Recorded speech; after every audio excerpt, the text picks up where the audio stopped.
All right, good morning, you beautiful people. Hey, you know what? I'm going to take a quick peek at something while we're all here again, because yesterday, I did an hour and a half talking about the embarrassment in chief, and we're going to talk about that a little bit more today. You'll forgive me if I seem to be looking back and forth a bit. Good solid view count yesterday, and still 100% like ratio. Odd, it said 14 likes earlier, and now it says 5. It's still at 100%, but that's weird. So, just a quick little bit of house cleaning. Temporary Stranger 7. That's okay. So, good morning, Temporary Stranger 7. I hope, dear Temporary Stranger 7, that you are familiar with the works of Larry Correia. If you're not, you need to go fix yourself. I've talked about it on the show before, so the rest of you guys have heard me talk about it. But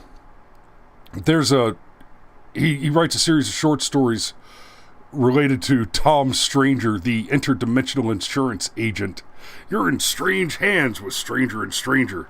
And the audiobooks are voiced by Adam Baldwin. They are absolutely stunningly hilarious and deeply libertarian / conservative. And there's a character in there who's a villain, Jeff Conundrum, and every time he runs into Tom Stranger, he addresses him with a terrible, terrible pun. You're right, he always calls him, hey, look here, strangers of the night. Hey, look here, strangers, strange land. And the joke is so bad, it gets old, and what makes it funny, obviously, is that it aggravates our hero, Tom Stranger. Hey, Danny's here. Good morning, sunshine. Good morning. So let me get through the comments real quick, starting off, and you might notice that my camera angle's changed a little bit. I replaced one of my monitors and had to reposition the camera relative to the new position of the monitor. I want to get rid of this tiny little bastard, but one thing at a time. I've got Scrimshaw with us. Steve's watching. Good morning, Steve. Jamie's with us. Anarchy. Hey, brother. Good to see you in there. Temporary Stranger, I've already addressed, but hey, thank you so much. I think you're a new viewer. Please hit that subscribe button, like, share, and subscribe. And I know I haven't given you anything to really like yet, but I just want to remind you, before we dig into it, we're gonna have a little fun this morning. We're still gonna be talking about the travesty that is the Biden foreign policy situation. But y'all, I hope you understand that it's being reported. We'll go with MSN's article. And I've been a little bit busy this morning with some other stuff, because it's raining like a freaking nightmare. So, yeah, for those of you who have been in the studio or seen the studio, you know that I have a little bit of a flooding problem when it rains real hard, way over in the back corner. So I've been kind of dealing with that this morning. So. Normally I would use archive.today with one of these, but we'll just go to MSN. They get a click today. Congratulations, MSN. You just made a little money off of the fat boy. Steve says, can you side by side the Saigon evac pick with the Kabul evac pick? Honestly, Steve, it's been done. I can do it. It's a pretty easy thing to do, but a bunch of other people have already done it. I can probably pull one up.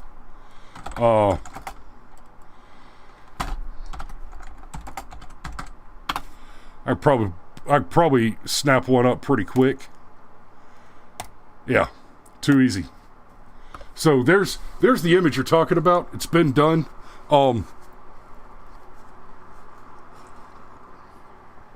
So yeah, it's already been done. So I'm not gonna mess with that one.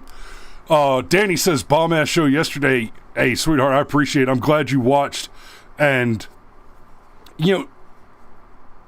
Danny says, I know it can't be easy for you to relive those times. So I got a little bit in my feels yesterday talking about the thing with the kids, because I really wanted to illustrate to you what monsters those people are. But I think this morning I want to share a couple of stories from over there that are a little more heartwarming. Because believe it or not, the year that I spent in Afghanistan warfighting, special missions guy, you know, we did some door kicking, we bagged some bad guys, and the men that I was there with,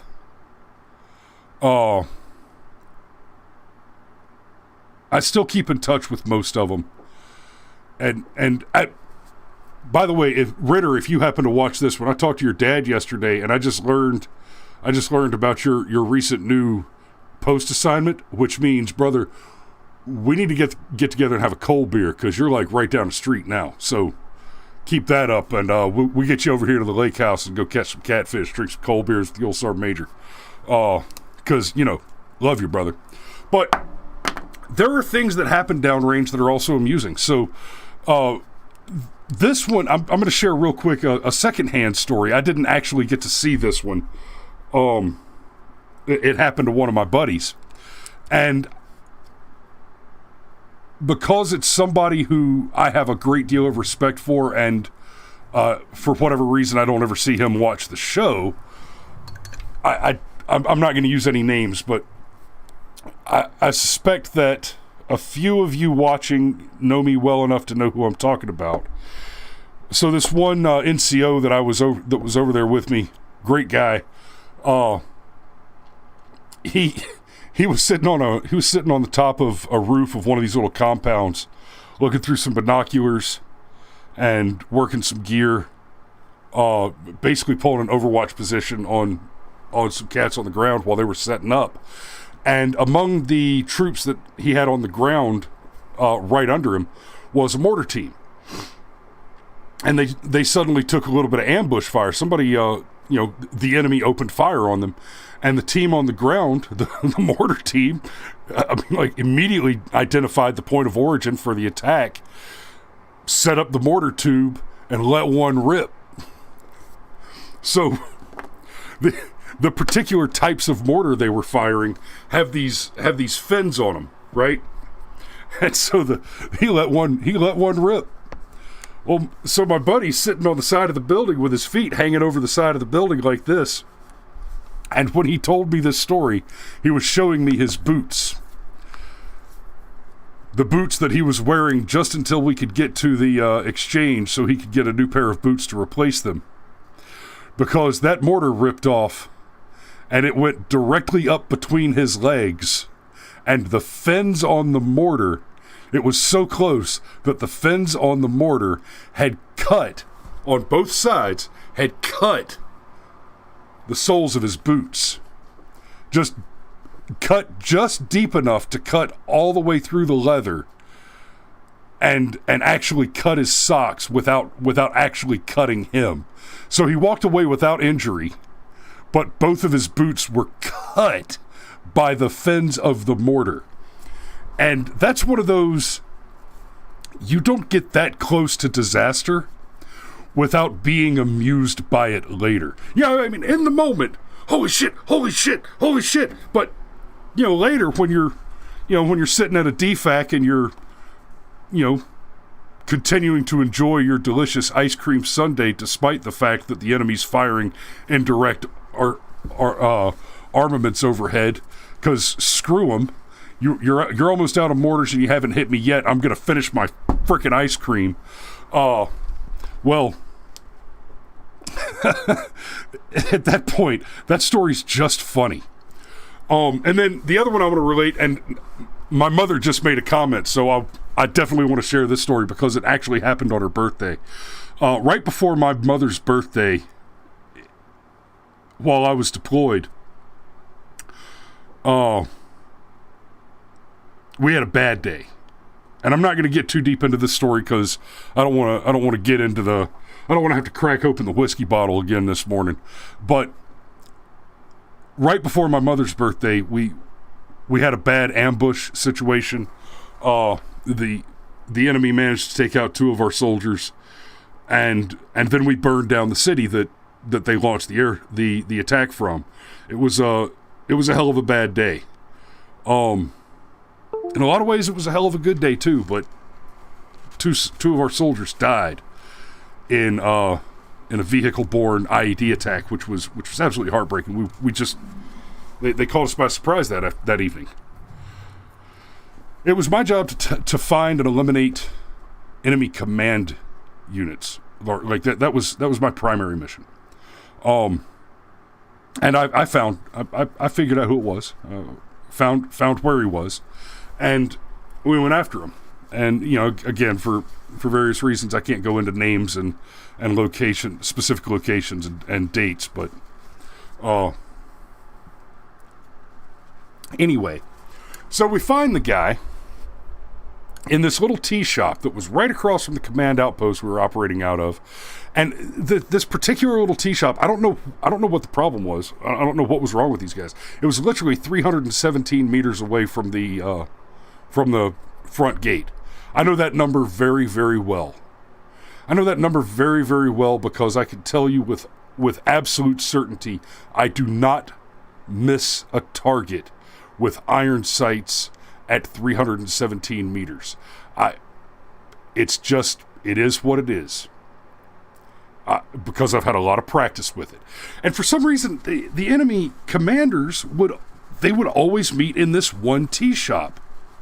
No matter how many times they showed up for a meeting and I walked in the door and arrested everybody and dragged them back to base and interrogated them, they just kept showing up there.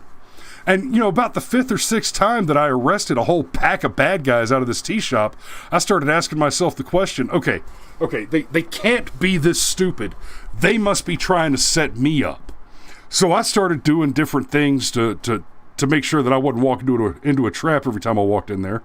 And, I mean, the intelligence operation there to verify my safety and security on that was pretty complex. But I mean, I really did come to the conclusion, no, they are that stupid.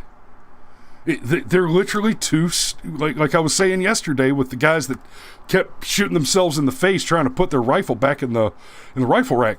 No, they really are that dumb. They're too dumb to learn. So, we'll just go and snatch them up out of the tea shop, every couple of weeks or so, just go and get a bunch of bad guys out of the tea shop. And it's not like it was the same bad guys coming back all the time. You get a couple of repeat offenders, but for the most part, it's not like I was letting them go.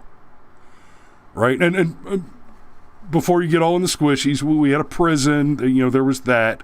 Incidentally, that prison is in the location, that prison that the guys that I detained went to is the location where Trump dropped the Moab, and there was a major prison break while I was over there, which was deeply offensive to my hard work putting those sons of bitches in that dark freaking hole.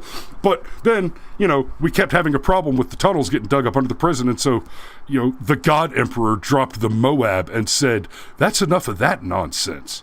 Because let's not forget, Donald Trump defeated radical Islam in a very real and significant way, eliminated ISIS, defanged the Taliban. Al-Qaeda is essentially, non-existent now. And then, just like when Obama came into office and was the apology president and a visible, notorious coward, now that Biden's in there, he's basically his mere existence is the force that emboldens the enemy to operate. So anyway, it's Mama's birthday. The bad guys have gotten the drop on us this one time. Matt, you probably remember this story, brother. Because I remember running into you at Kandahar when I was there for a refit right after this shit went down, because it was a huge firefight.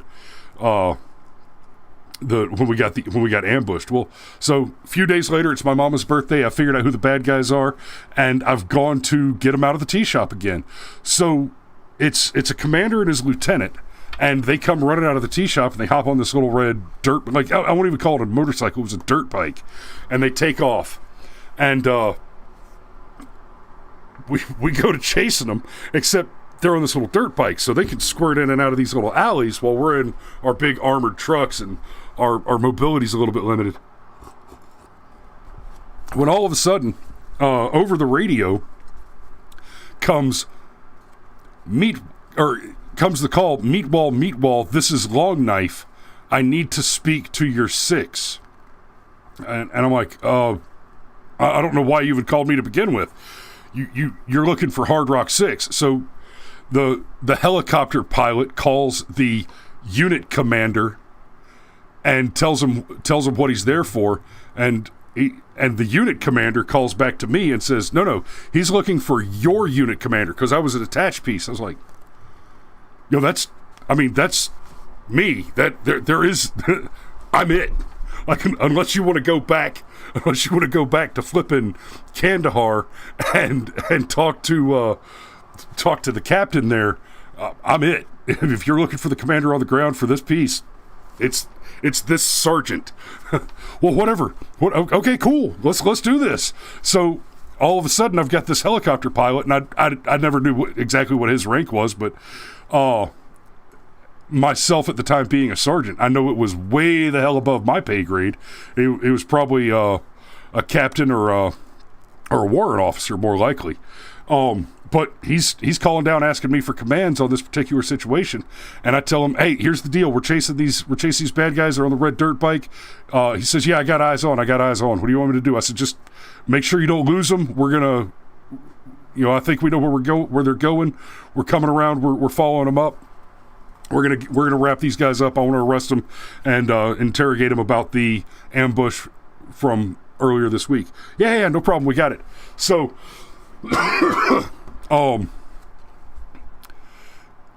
So the helicopter, the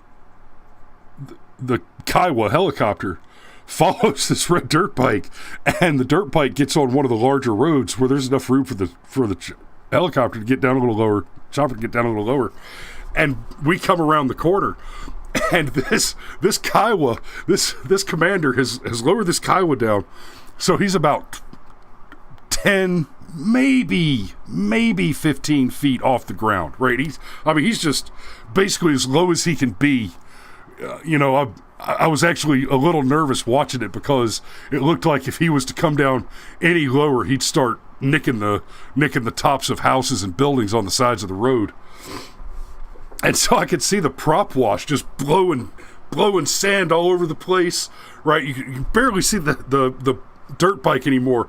Sand blowing all over the place. Their man dresses are just flopping in the wind, right? And then they ditch the bike and run around the corner, and the Kiowa just like snaps hard and keeps following him, and we turn around the corner and the street's empty, except the Kiowa's still way down low, and it turns around to face us, almost like it's turning to point its guns at us, but it turns around to face us, and the frickin' the co-pilot kicks the door open, leans out the door as I step out of my armored truck, and he points at me. He says, "You Meatwall?" I said, "Roger." And he points at this building, and he says, "They went in the fucking mosque." Right? I mean, he's hanging out of the helicopter. "They went in the fucking mosque."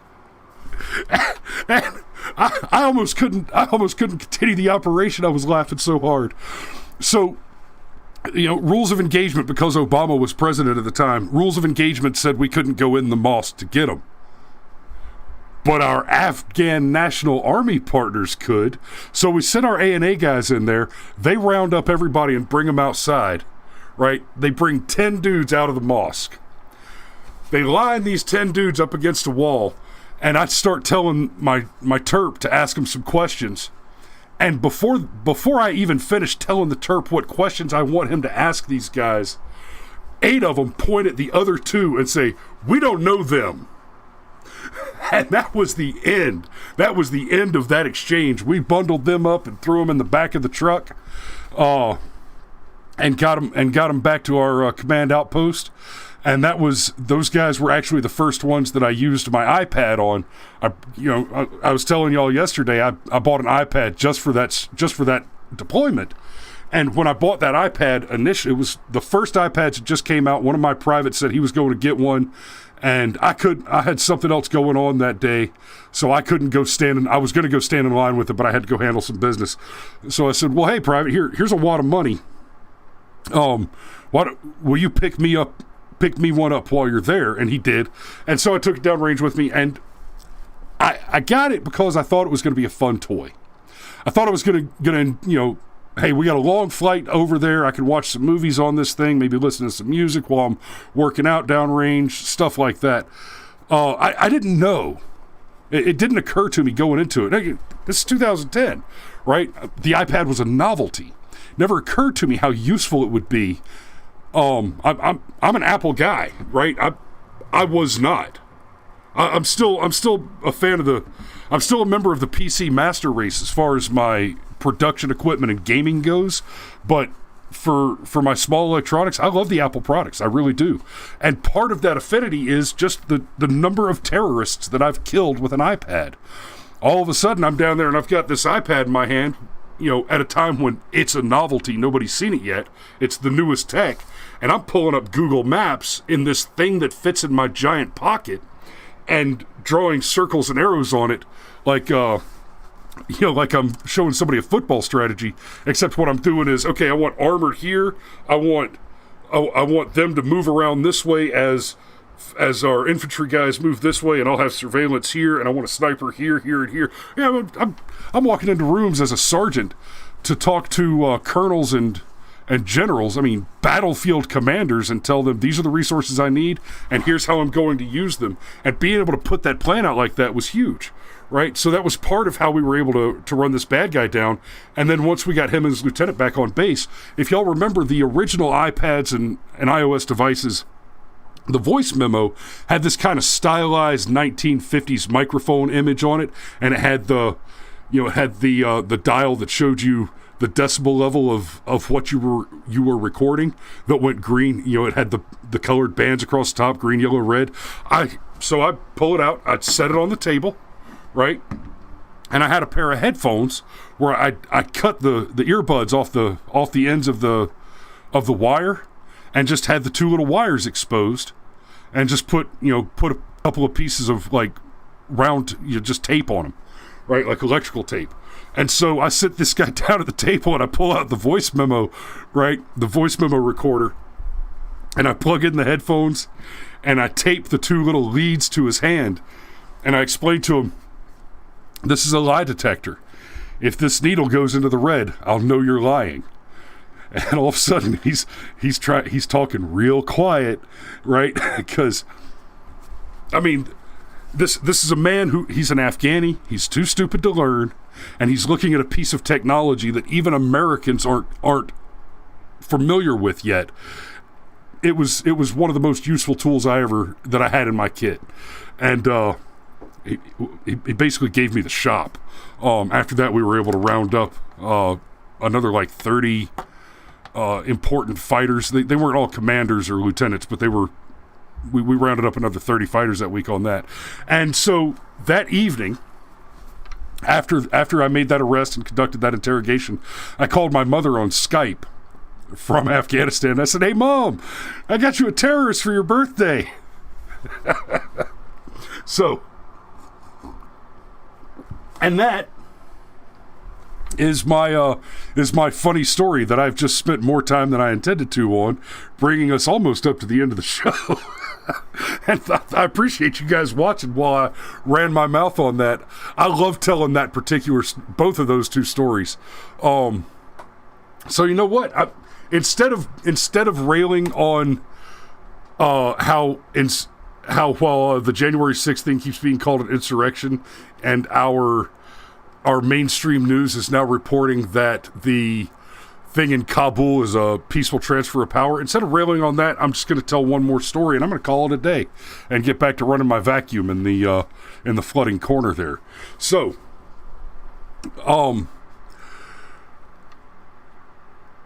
downrange, and at least while I was there, you don't always have things like ice cream. There's always like Cliff Bars and Power Bars and Rip Its and Soda Pop.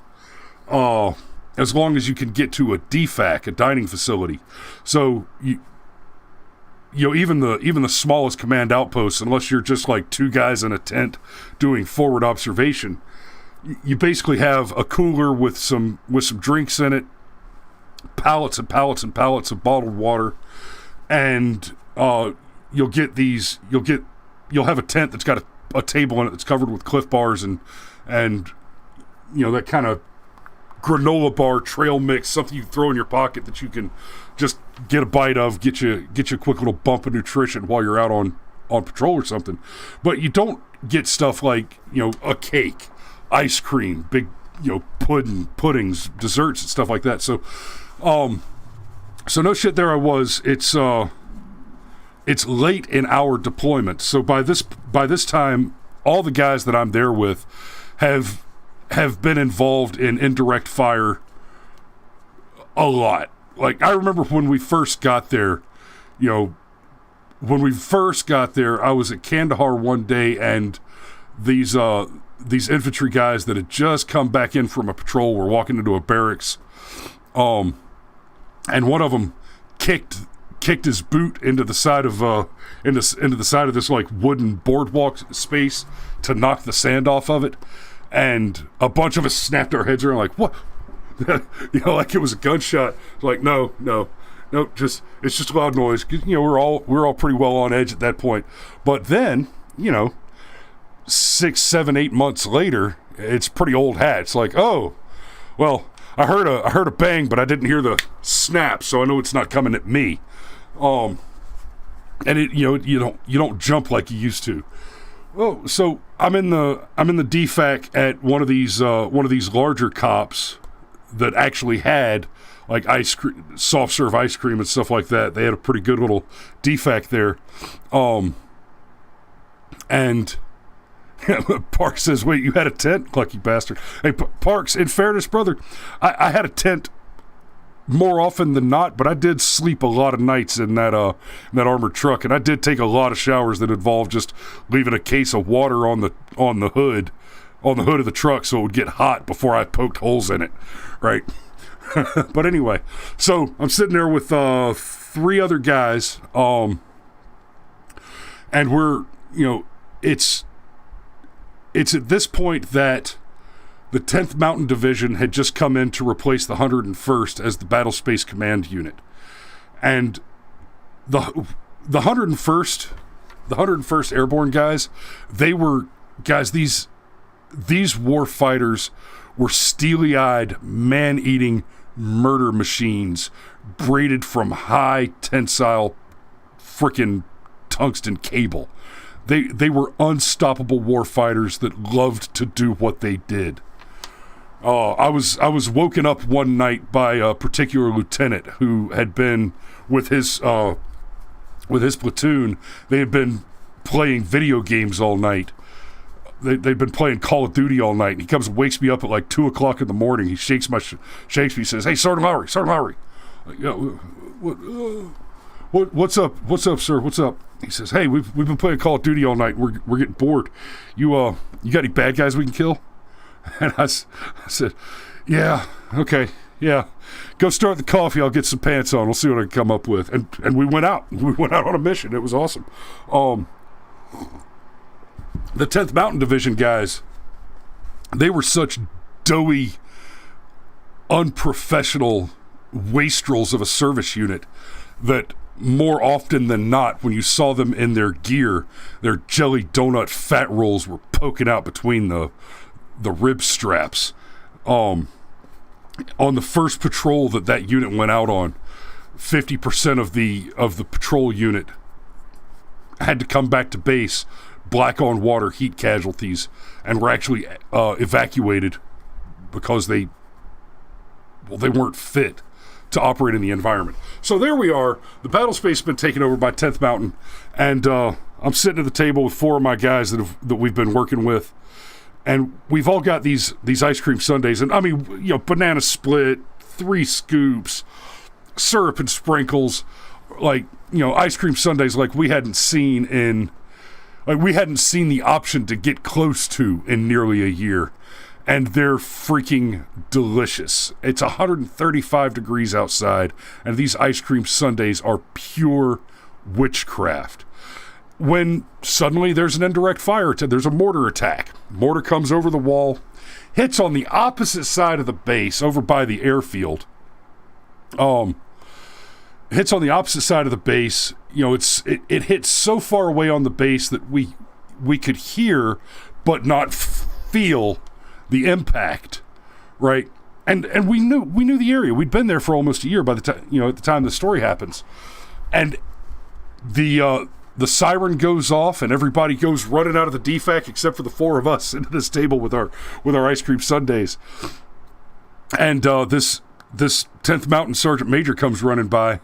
I don't remember his name. I'm not leaving it out to protect him because screw that guy who's a pussy. Sorry. This 10th Mountain Sergeant Major comes running by and shouts at us, "Soldiers, don't you hear that alarm? You need to get your ass into a bunker. Get in a bunker." And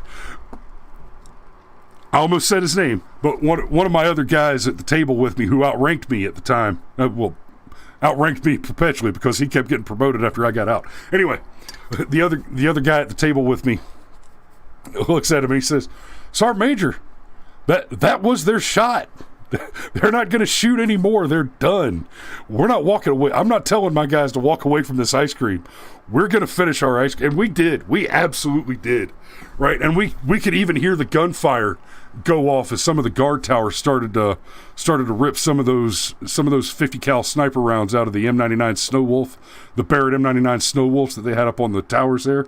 And they got the guy. I mean, they greased him, and we knew that they were going to. But even if they hadn't, right, the way tactically that those guys work is they've got one mortar.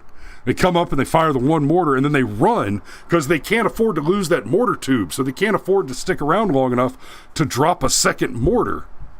That's how you get caught. That's how you get got. And he got got. But we finished our ice cream. We were playing about that ice cream.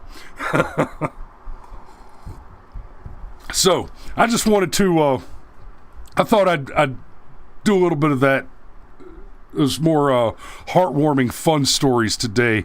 Kind of get back out of our feels. We don't need to cry about everything. Afghanistan's fallen, right? Now, it's a good thing that we're out of Afghanistan.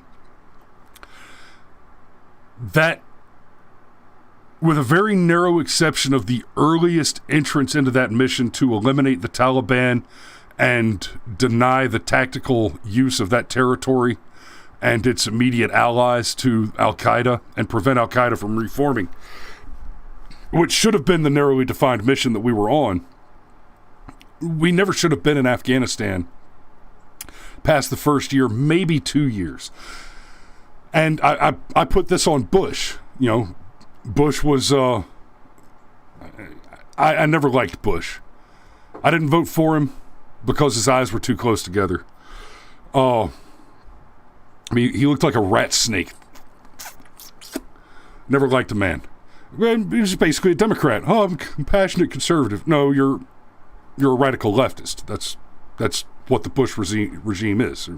Corporatocracy, leftist, Democrats. You know, the modern moderate. But the only reason we have stuck around in Afghanistan for the last 20 years is because the American people and the American politician does not have the stomach for the conduct of war. If you are not willing to do what is required of you to win a war, then you need to not go in. You know, don't start shit unless you can finish shit.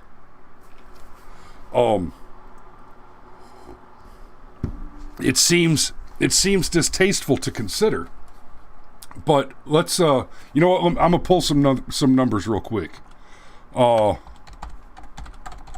Population of Afghanistan, because my rule of thumb is 10%, right?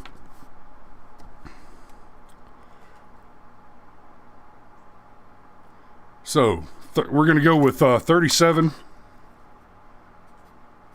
mil. Right, so we're talking about 3 million.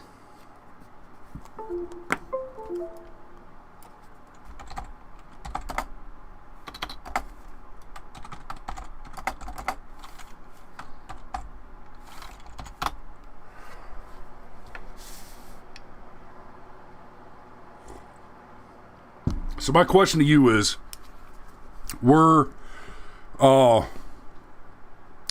or the 22,000 casualties of American casualties of the Afghan war, I would trade 3 million Afghans to have those soldiers whole. It's not complicated.